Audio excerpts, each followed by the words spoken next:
আসসালামু আলাইকুম। আমি মোহাম্মদ রেজাউল করিম চলে আসলাম এবারের পর্বে আমরা দেখব অটো সিলেকশন কিভাবে করতে হয়।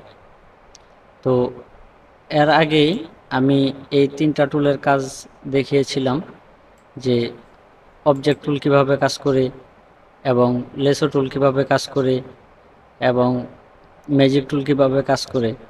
তো এগুলি কিন্তু দেখানো হয়েছিল। যদি আপনারা আগের ভিডিওগুলি না দেখে থাকেন আমাদের প্লেলিস্ট থেকে দেখে নিতে পারেন। আর এখন দেখাবো অটোমেটিক সিলেকশন কিভাবে করা যায়। তো অটোমেটিক সিলেকশন করার একটা সহজ উপায় হচ্ছে, যদি আমরা এখান থেকে যদি অবজেক্টে ক্লিক করি তাহলে দেখেন আপনার হচ্ছে না। এটা কিন্তু সম্পূর্ণটা কিন্তু একবারে হচ্ছে না, কিন্তু একটা করে কিন্তু করা যাচ্ছে। তো এখান থেকে যদি আমরা কুইক সিলেকশন টুল যদি নেই, এটা দিয়ে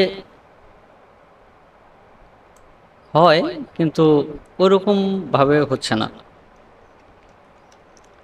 তো যদি এই ছবিটা দেখেন, এটাতে যদি আমি ম্যাজিক টুলও ব্যবহার করি তাহলে কিন্তু পরিপূর্ণ হচ্ছে না।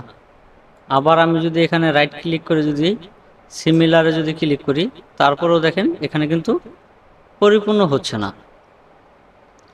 তো পরিপূর্ণ এটা সিলেকশন করার জন্য এখানে আমি এর আগের ভিডিওতে বলেছিলাম যে ফটোশপের যে লেটেস্ট ভার্সনগুলো, এগুলোর ভিতরে আপনার অনেক অ্যাডভান্স টুল আছে, অ্যাডভান্স অপশন আছে, যেগুলি দিয়ে এই কাজগুলি খুব অল্প সময়ে করা যায়।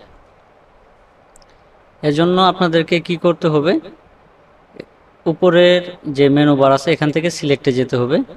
সিলেক্টে যাওয়ার পর অল্প একটু নিচে আসলেই লেখা আছে সাবজেক্ট।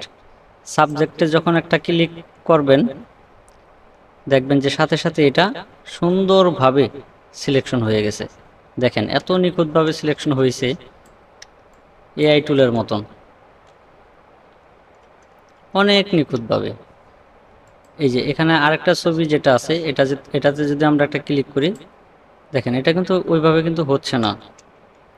এর আগের ভিডিওতে কিন্তু এটা দেখাইছিলাম ম্যাজিক টুল দিয়ে কীভাবে করতে হয়। তো এখন দেখাবো সাবজেক্টে ক্লিক করলে এটা কীরকম কাজ করে।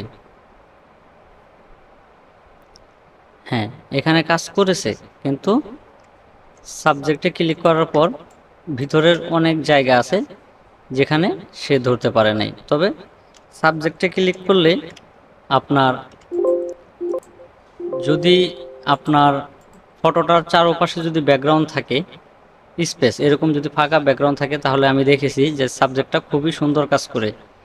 আর এছাড়া সাবজেক্টটা যেমন এই যে এখানে যদি আমি ক্লিক করি, আপনি তো দেখালাম যে এখানে কিন্তু আপনার স্বয়ংসম্পূর্ণভাবে কিন্তু কাজটা করতে পারলো না, কারণ এককটা টুলের একক রকম কাজ আর এককটা টুল একক ক্যাটাগরিতে কাজ করে। এগুলি আপনাকে বুঝে শুনে কাজ করতে হবে। তো দেখা হবে পরবর্তী কোনো ভিডিওতে। সেই পর্যন্ত সবাই ভালো থাকবেন, সুস্থ থাকবেন। আর অবশ্যই চ্যানেলটি সাবস্ক্রাইব করে না থাকলে অবশ্যই চ্যানেলটি সাবস্ক্রাইব করে দিবেন। আসসালামু আলাইকুম।